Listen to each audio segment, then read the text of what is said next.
सो hey everybody, बहुत ही ज़्यादा आवाज़ आ रही है। बहुत ज़्यादा आवाज़ आ रही है, मुझे चेंज करना पड़ेगा लोकेशन। चलो फिर यहाँ से yes, and trust me this process was not and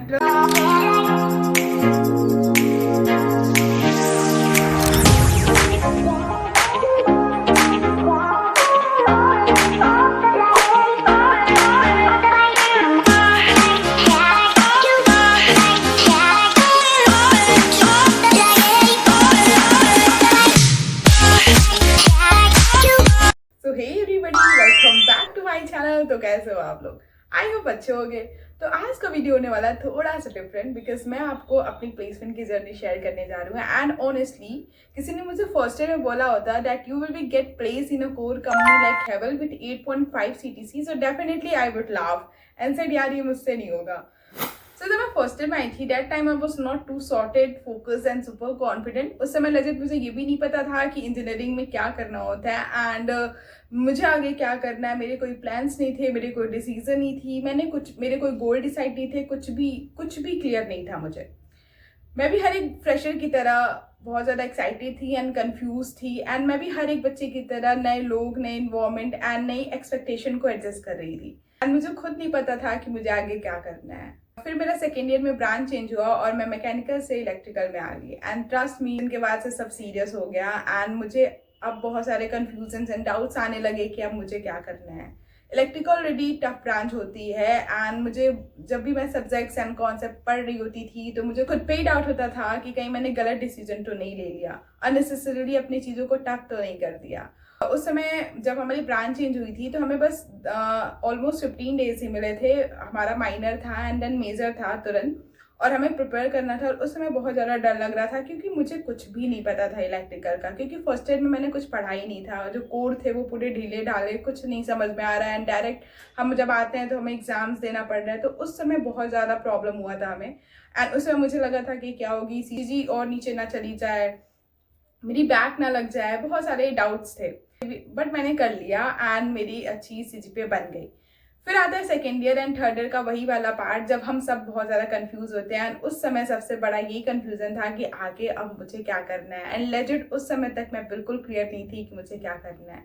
लगता था कि गेट करूँ, फिर लगता था कि हाँ प्लेसमेंट करूँ, कॉर्पोरेट लाइफ जीनी है या PSU लाइफ जीनी है। एंड बहुत ज़्यादा उस समय कन्फ्यूजन था। सबके एक अलग ही ओपिनियन थी, कोई गेट कर रहा है, कोई प्लेसमेंट के लिए प्रिपरेशन कर रहा है एंड मैं बीच में, मुझे बिल्कुल समझ में नहीं आ रहा है कि मुझे क्या करना है। And I am just over thinking queen.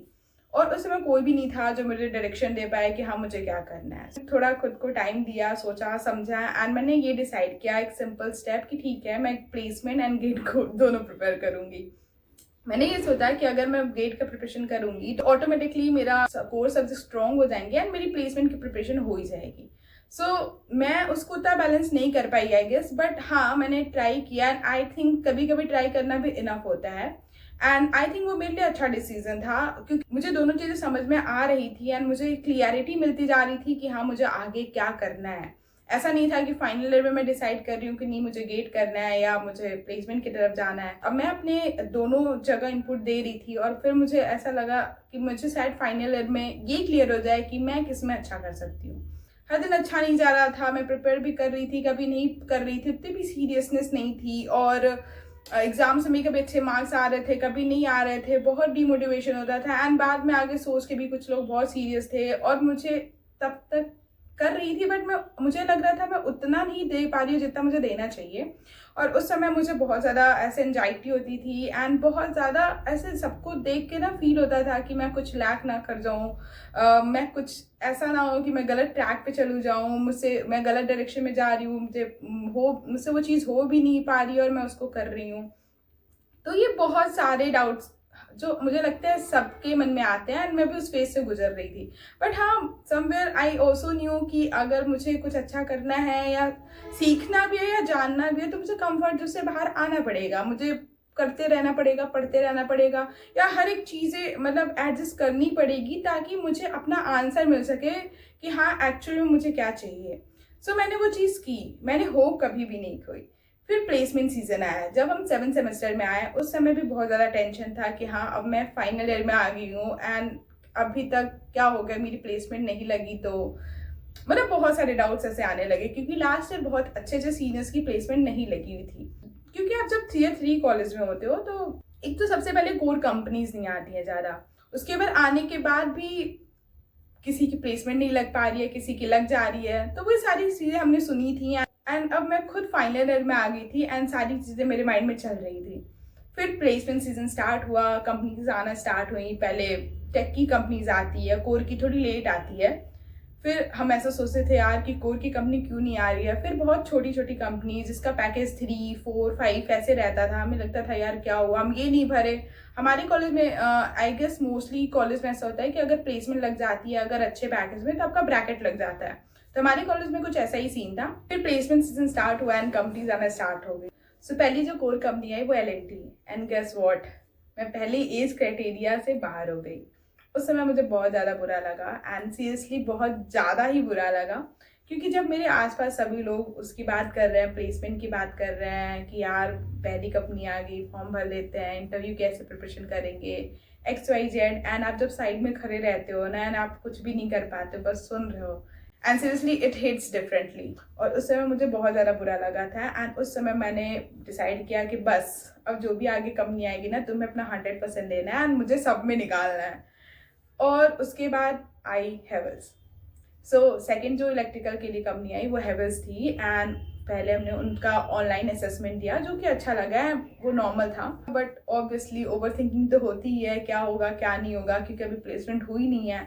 उसके बाद एक या 2 हफ्ते के बाद हमारी शॉर्ट लिस्ट वाली लिस्ट आ गई, और उससे पहले मैं रोज TNP की ग्रुप चेक कर रही हूँ कि लिस्ट आई या नहीं। और फिर 1 या 2 हफ्ते बाद हमारी लिस्ट आ गई एंड फाइनली उन्होंने 30 बच्चों को सिलेक्ट किया था एंड उसमें मेरा नाम था। एंड सीरियसली वो बहुत ज़्यादा खुशी थी कि यार वाओ, फाइनली हम सेलेक्ट हो गए। क्योंकि असेसमेंट राउंड में सेलेक्ट हो जाना, उसके बाद थोड़ी चीज़ें ऐसा लगता है कि ठीक है, अगर आपका कम्युनिकेशन अच्छा है, थोड़ी कोर नॉलेज अच्छी है तो ठीक है आप कर लोगे, तो थोड़ा ऐसा कॉन्फिडेंट बिल्डअप हो जाता है। उसके बाद हमने बोला ठीक है चलो अब आगे का प्रिपरेशन करते हैं। उसके बाद फाइनली हमारा इंटरव्यू, 1 हफ्ते के बाद इंटरव्यू था। उसके बाद 2 राउंड में हमारा इंटरव्यू है, एक टेक्निकल राउंड एंड एक HR इंटरव्यू। टेक्निकल राउंड काफ़ी इंटेंस गया, उन्होंने बहुत सारे मुझसे कोर के सवाल पूछे, कंपनीज के बारे में भी पूछा, जो आगे मैं बताऊंगी कि अगर आप लोग की डिमांड्स हों कि मेरी हैवल्स में क्या क्या उन्होंने क्वेश्चंस पूछा तो उसकी मैं एक अलग सेपरेट वीडियो बना दूंगी। सो उन्होंने मुझसे कोर के सवाल पूछे और प्रोजेक्ट एंड इंटर्नशिप के सवाल पूछे। देन HR जो इंटरव्यू था वो काफ़ी स्मूथ गया, काफ़ी अच्छा गया। फिर उस समय लग रहा था कि हाँ ठीक है हो जाएगा, बट डाउट होता है यार, सबको होता है। एंड उसके बाद हमें वेटिंग रूम में बैठाया गया एंड हम आधे घंटे तक वेटिंग रूम में बैठे रहे। एंड ऑनेस्टली वो जो फीलिंग होती है यार, सब बाहर से बहुत काम लग रहे थे कि ठीक है जो होगा देखा जाए, बट अंदर बहुत धक धक हो रहा था कि क्या होगा क्या नहीं होगा। एंड फाइनली जब उन्होंने मेरा नेम अनाउंस किया ना, सीरियसली मतलब मुझे बिलीव नहीं हो रहा था कि वाओ, मतलब अंदर से ऐसा हो रहा था कि इतने दिन से जिसका मैं वेट कर रही थी वो फाइनली सच हो गया और मुझे बिलीव ही नहीं हो रहा है, समझ ही नहीं आ रहा है कैसे रिएक्शन दूँ। और वो बहुत अच्छा मोमेंट था जब आप मेहनत करते हो और आपकी पहली जब जॉब लगती है एंड सीरियस वो बहुत अलग फीलिंग होती है। मैं एक्सप्लेन नहीं कर पा रही हूँ कि हाँ फाइनली मेरी जॉब लग गई, बिलीव नहीं हो रहा था। एंड फिर मैंने घर पे कॉल किया, मम्मी को बताया हाँ मम्मी प्लेसमेंट हो गई, ठीक है। तो ऐसी जर्नी थी। उस समय बस यही था कि फर्स्ट सेकेंड थर्ड ईयर सारी ऐसे रिकैप आ गया माइंड में कि यार फर्स्ट टाइम में हम कैसे आए थे, क्या सोचा था, कुछ भी नहीं सोचा था। बहुत सारे फर्स्ट कंपनी L&T आई थी, उसमें मैं एलिजिबल ही नहीं हो पाई, वो सारी चीज़ें याद आ रही थी। एंड मैंने यही रियलाइज़ किया ना यार हमें होप कभी नहीं खोते रहना चाहिए। मैंने बहुत स्मूथली बता दिया वीडियो में, बट बहुत सारे ऐसे फेजेस आए थे जब मुझे बहुत डीमोटिवेशन फील होता था, मुझे बहुत बुरा लगता था, पढ़ने का मन नहीं होता था, कुछ करने का मन नहीं होता था, बहुत सारे डाउट्स होते थे, सेल्फ डाउट होते थे, मोटिवेशन एकदम लो चला जाता था। बट हाँ मैंने कभी गिव अप नहीं किया। And I also new somewhere कि देखो हमें अगर सक्सेस चाहिए तो हमें कंफर्ट जोन से बाहर आना पड़ेगा, जो मैंने स्टार्टिंग में भी बताया। तो करते रहो और पढ़ते रहो, टेंशन बिल्कुल लेने की जरूरत नहीं है। अगर आप करते रहोगे ना तो आपकी प्लेसमेंट हो जाएगी। 2-3 चीज़ों पे हमें फोकस करना पड़ता है, वो अलग मैं वीडियो बनाऊंगी जिसपे मैं सेपरेट बताऊंगी कि हमें क्या क्या प्लेसमेंट के लिए चीज़ें ध्यान देनी चाहिए। अगर आप लोग का डिमांड रहा तो मैं एक सेपरेट वीडियो बना दूंगी जिसमें बताऊंगी कि हाँ हमें इंटरव्यू के लिए कैसे प्रिपरेशन करना चाहिए, HR क्वेश्चंस कैसे होते हैं, ऑनलाइन असेसमेंट कैसे प्रिपेयर करना है। तो ये सारी चीज़ें मैं आपको बता दूंगी अगर आप लोग को ज़रूरत पड़ी तो बाकी बस इतना ही शेयर करना था। तो बस यही है कि देखो MMT में प्लेसमेंट हो रही है, आपको होप बिल्कुल भी नहीं खोना है। हाँ, मैंने हमेशा यही बोला है कि आप Tier 3 कॉलेज को NIT IIT से कंपैरिजन नहीं कर सकते हो। और रही बात, तो जो भी कंपनी आ रही है, प्लेसमेंट हो रही है, आपको अपना बेस्ट देना है। And it's not about package जितनी भी मिल लगी है, बट ये होता है ना कि मैंने कभी गिव अप नहीं किया, उससे मुझे सीखने को मिला एंड बहुत मोटिवेशन है कि हाँ मैं और अच्छा कर सकती हूँ।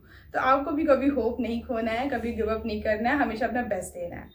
So that's all for this video. बाकी कोई टिप्स एंड सजेशन है तो बताना कि मैं और फर्दर इम्प्रूव कर पाऊँ। आज की वीडियो के लिए बस इतना ही, मिलते हैं हम अपनी नेक्स्ट वीडियो में। Thanks for watching.